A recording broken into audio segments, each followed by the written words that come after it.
চিকিৎসা নিয়ে দেশে ফিরলেন ইলিয়াস কাঞ্চন। ইলিয়াস কাঞ্চনকে আপনারা অনেকেই চিনেন, বিশেষ করে মুভি জগতে যে কাজ করে। এখন সে বৃদ্ধ হয়ে গিয়েছে। একটা সময় সে মুভিতে কাজ করত, বিভিন্ন ধরনের মুভি সে তৈরি করত। এখন সে অসুস্থ হয়ে পড়েছে এবং সে চিকিৎসা নিয়ে বাংলাদেশের এয়ারপোর্টে সে পা রেখেছে, বাংলাদেশে এসেছে। মূল কথা হচ্ছে সে তার একটা যৌবন ছিল, এখন সে অসুস্থ হয়ে গেছে, চুলদারি সাদা হয়ে গেছে। একটা সময় যদি আল্লাহ তাআলা হায়াত দেন, আমাদেরও কিন্তু চুলদারি সাদা হয়ে যাবে, আমাদেরকেও একটা সময় মুরব্বী হয়ে যেতে হবে।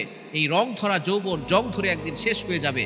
এই কথার দ্বারা শিক্ষণীয় বিষয় হচ্ছে যে আমরাও একদিন এই দুনিয়া থেকে বিদায় নিব। কত মানুষ দুনিয়া থেকে বিদায় নিয়েছে, তারা একটা সময় শক্তিধর মানুষ ছিল, তারা একটা সময় সুদর্শন পুরুষ হিসেবে ছিল, কিন্তু তারা দুনিয়া থেকে বিদায় নিয়েছে। অনেক অসুস্থ হয়ে হাসপাতালের বেডে শুয়ে আছে। একটু চিন্তা করে দেখেন, একটা সময় যিনি মুভি করত, এখন সে অসুস্থ হয়ে সুন্দর করে হাঁটতে পর্যন্ত পারছে না। আপনার কি ভয় লাগছে না যে একটা সময় আমাকেও সেখানে যেতে হবে, একটা সময় আমাকেও সেই কবরে যেতে হবে? অহংকার যাদের বেশি বেড়ে গেছে, আপনারা কবরস্থানে যাবেন, দেখবেন সেখানে আপনার মতো অনেক শক্তিশালী মানুষ কবরের ভিতরে শায়িত আছে, অনেক সুদর্শন পুরুষ মাটির সাথে মিশে গেছে। সুতরাং আমাদের সকলকে চলে যেতে হবে। We have to go back to our Lord. কেউ আমরা এই দুনিয়াতে থাকতে পারবো না, আল্লাহর কাছে ফেরত চলে যেতে হবে।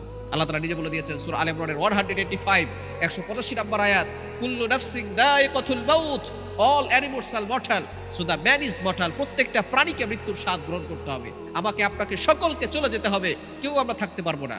The most certain thing in our life is time of death, and the most uncertain thing in our life is time of death. আমাদের জীবনের সবচেয়ে বড় সুনিশ্চিত বিষয়ের নাম হচ্ছে মরণ। আমরা যে মরে যাবো এটা সুনিশ্চিত, তবে কবে কখন কোথায় মারা যাবো এটা অনিশ্চিত। তবে আমাদের সকলকে চলে যেতে হবে। এজন্য আসুন আমরা সঠিক পথে ফিরে আসি। আমরা এখন যৌবন আছে, এই যৌবনের সময় আল্লাহর ইবাদত করার চেষ্টা করি, তাহলে বৃদ্ধ বয়সে আল্লাহ পাক রব্বুল আলামিন সেই সওয়াব আমাদেরকে দিয়ে দিবেন। এজন্য আল্লাহ পাক রব্বুল আলামিনের কাছে যৌবনের ইবাদত খুব বেশি প্রিয়। আপনার এই যৌবন শেষ হওয়ার আগে এই যৌবনটার সময়টাকে আপনি কাজে লাগান। কেননা আল্লাহ পাক রব্বুল আলামিন নবীজি সাল্লাল্লাহু আলাইহি ওয়াসাল্লামের মাধ্যমে জানিয়ে দিয়েছেন, যারা যৌবনটার সময়টাকে কাজে লাগায়, যৌবনের সময়টাকে যারা কাজে লাগায়, তারা শ্রেষ্ঠ মানুষ হতে পারে। এজন্য আসুন আমরা সঠিক পথে ফিরে আসি, আমরা আল্লাহর দিকে ফিরে আসি, তাহলে দুনিয়াতেও শান্তি পাবো, আখিরাতেও শান্তি পাবো।